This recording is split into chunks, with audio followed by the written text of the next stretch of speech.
لو انت شخص رفيع فأكيد سمعت وعارف انه لازم تعمل تضخيم عشان جسمك يتظبط، ولو انت شخص نسبة الدهون عالية في جسمك أكيد برضه سمعت انك لازم تعمل تنشيف. طيب لو انت سكيني فات يعني شخص رفيع بس نسبة الدهون عالية في جسمك تعمل ايه؟ هنا بقى يظهر تعدد الآراء، شخص يقولك اعمل تنشيف الأول بعدين تضخيم، وشخص تاني يقولك لأ اعمل تضخيم الأول وبعدين اعمل تنشيف، وتدخل انت في دوامة ملهاش نهاية مع ان الموضوع بسيط ومش محتاج كل التعقيد ده. طيب ايه العلاج يا كوتش؟ اولا مفيش حاجه اسمها ايه العلاج، جسم السكيني فات مش مرض عشان تقول ايه العلاج، فيا ريت نشيل فكره العلاج دي من دماغنا. اول حاجه عشان نحل المشكله دي لازم نفهم يعني ايه سكيني فات الاول، ونفهم ليه جسمك وصل للمرحله دي. سكيني فات يعني نسبه العضلات قليله في جسمك ونسبه الدهون زايده، وجسمك بيوصل للمرحله دي ليه؟ عندك سببين، الاكل بتاعك مش مظبوط ونشاطك قليل. فاحنا هنبدا نظبط الاتنين عشان نلاحظ نتائج حقيقية. وركز انا قلت هنظبط الاتنين مش حاجة واحدة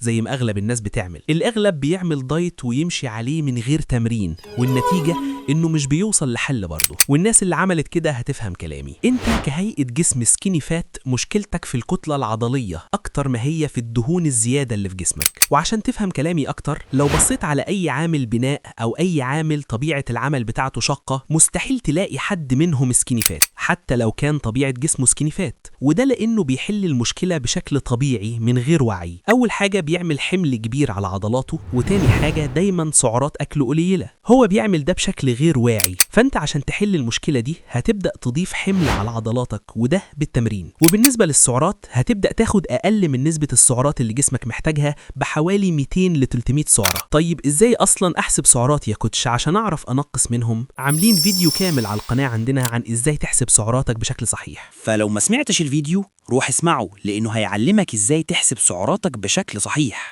هفهمك نقطة ناس كتير مش بتستوعبها. عندنا مثلا شخصين احتياجهم اليومي من السعرات 2000 سعرة، واحد بياكل في يومه 100 جرام شوكولاتة على كيس شيبسي وعلبة بيبسي في نص اليوم على رغيف برجر ويحلي بكيكة، والشخص التاني بيفطر ب3 بيضات ورغيف عيش، وبيتغدى ب200 جرام صدور فراخ مع طبق رز، وفي العشاء بيسلق بطاطس مع طبق سلطة، واخر اليوم شوية مكسرات مع علبة زبادي. لو بصيت على الشخصين دول بنظرة سطحية هتقول ان الشخص التاني اكيد هيزيد لانه بياكل كمية اكل كبيرة، وده كلام غلط للأسف. الاتنين هيزيدوا لان السعرات اللي اكلها الشخص الاول نفس عدد السعرات اللي اكلها الشخص التاني، بس الشخص الاول هيزيد دهون من غير عضل، والشخص التاني هيكون زيادة الكتلة العضلية عنده اكبر من الشخص الاول بكتير. فبلاش تقيس الاكل بالكمية، قيس الاكل بالسعرات، فانت مش بتاكل قليل زي ما انت فاكر. اتمنى تكونوا فهمتوا النقطة دي. طيب يا كوتش عرفنا كل ده، فين برضو الحل؟ نعمل تنشيف الاول ولا تضخيم؟ الحل انك تعمل الاتنين، وده هتعمله ازاي؟ بانك هتحسب سعراتك زي ما قلت لك، وهتنقص منهم ما قلنا حوالي 200 سعرة، واهم حاجة تكون نسبة البروتين كويسة في اكلك، يعني حاول ما تقلش عن 70 جرام بروتين يوميا، ولو عرفت تزود هيكون افضل طبعا، وكل ده مع التمرين اكيد. طيب اعمل كده بس وجسمي هيتطور؟ لا، انت مش هتفضل كده دايما. كل ما نسبة الدهون تبدأ تقل وتبدأ يظهر عندك كتلة عضلية كل ما تبتدي تزود في سعراتك بشكل بسيط عشان تبدأ تزيد. يعني لو اول شهر بدأت تحس ان زدت كتلة عضلية وشكلك بقى مظبوط شوية، ابدأ زود مثلا من 50 ل 100 سعرة وهكذا. لو فهمت فيديو النهاردة وطبقت اللي قلناه بشكل صحيح صدقني مش هتحتاج تسمع اي فيديو تاني عن جسم السكيني فات. وبما انك وصلت للنهاية ما تنساش تصلي على النبي وتعمل لايك وسبسكرايب عشان يوصلك كل جديد يا دبابة. سلام.